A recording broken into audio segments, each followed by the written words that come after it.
Greetings, everyone. This is Rock and Roll Spot Connection with another installment of Mutant Monday, and today we will be looking at Children of the Atom #1.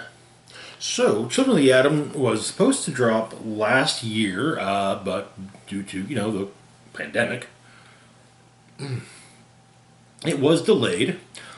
To be fair, I honestly thought that it was likely to be it had been shelved.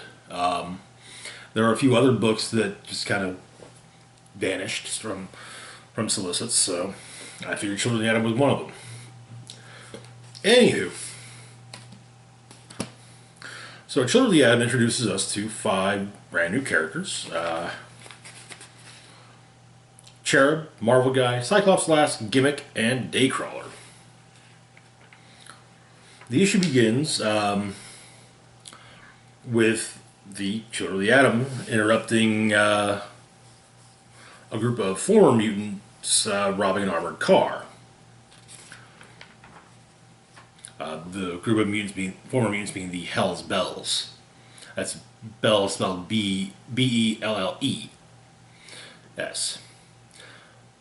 Yeah, they... So our heroes show up, save the day. Kind of get a look at everyone's powers.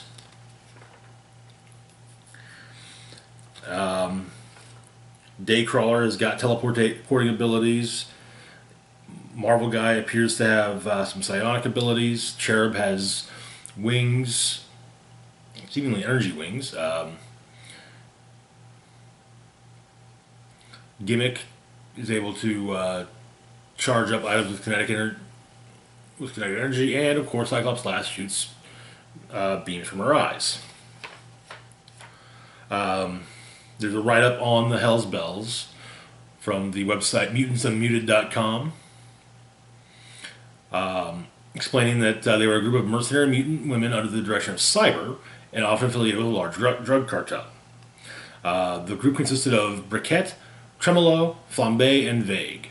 There's also a mutant named Shrew, who was originally part of the crew, but quit and later agreed to testify against them in exchange for immunity.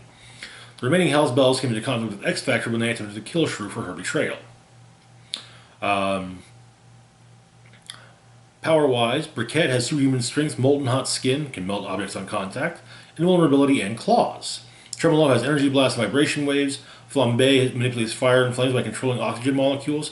Cannot produce flames, but once they are lit, she can make them hotter and focus them into jets. Kind of a different take on Pyro. I kind of dig it, actually.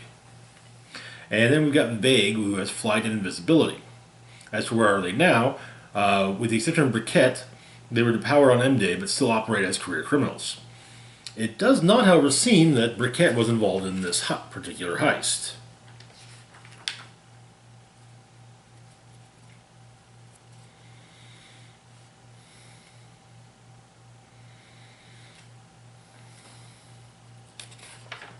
But after the team defeat the Hell's Bells, 3 of the X-Men show up. Maggot, Pixie, and Magma. Basically saying, hey, don't know if you got the message, but we called all mutants to Krakoa. And they explain, they've got stuff to take care of for here. And so I was like, okay, that's fine.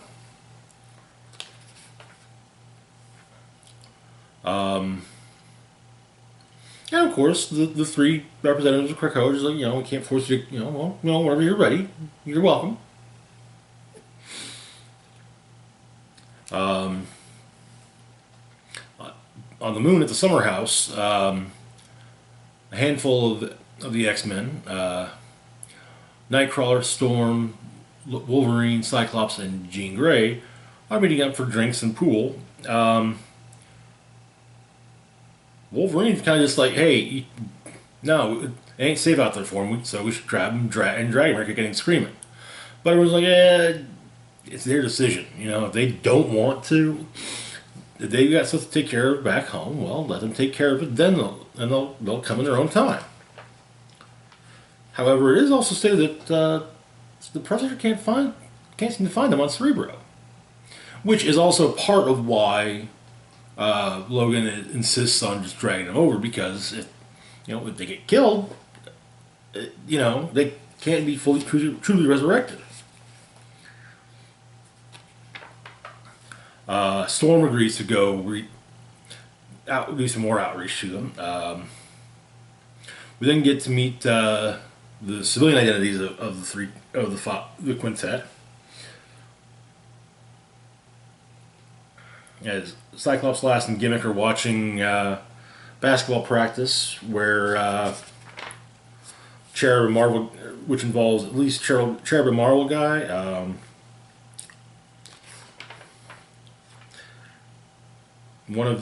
But there's a student who's returning, having been in the hospital, and but now he's out, and he knocks Cherub over. But he's at least, he helps him up. We also got to look at the homepage for mutantsunmuted.com.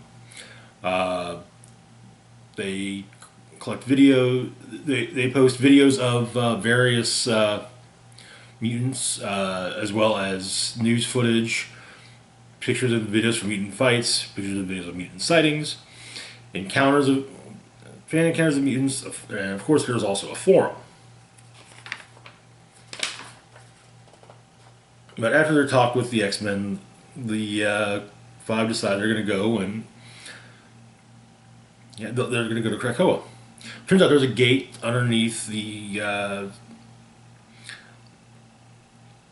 Coney Island Pier, so they suit up and they step through, and are still in Staten Island on the other side, implying that they aren't actually mutants. So two theories. One, their powers are tech-based.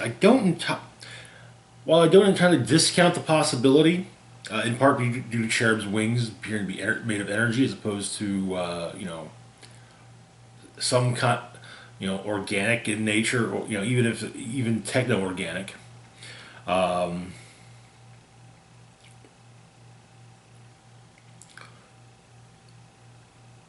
But I'm honestly leaning.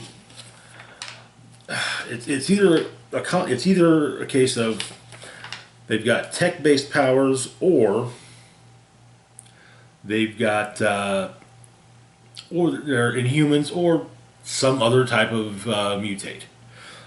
Now, another reason I'm also kind of leaning, I'm not entirely discounting the possibility of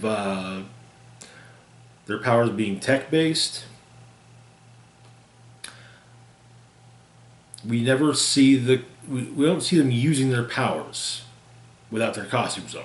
So maybe they are tech-based.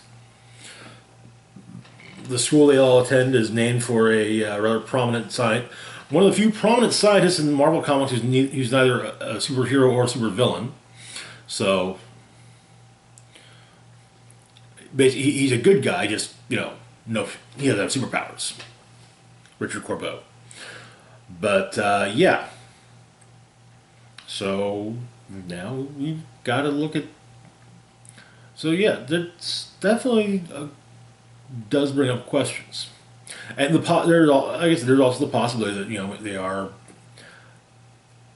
descended from Inhumans, and their powers manifested during the when the Terrigen mist was the Terrigen cloud was over the planet, but I don't know.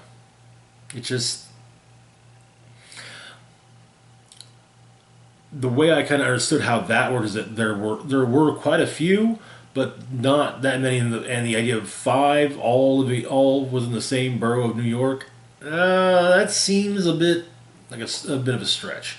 But we'll see what happens when everything pans out.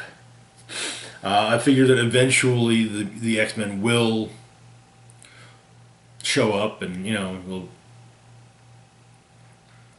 be something like, oh, okay, well. Or maybe they were depowered on it.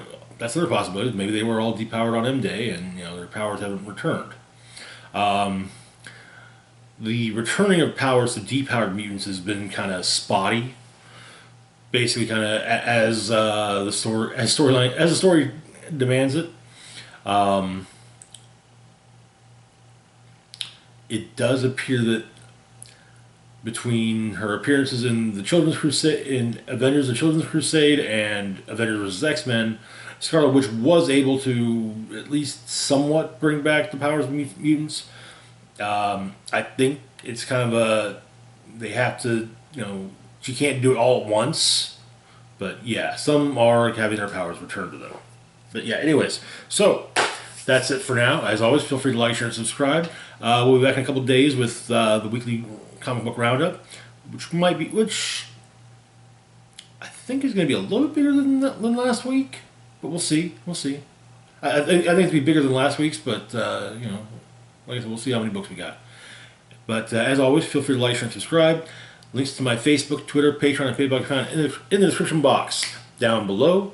This is Rock and Roll Spock signing off, saying live long and rock hard.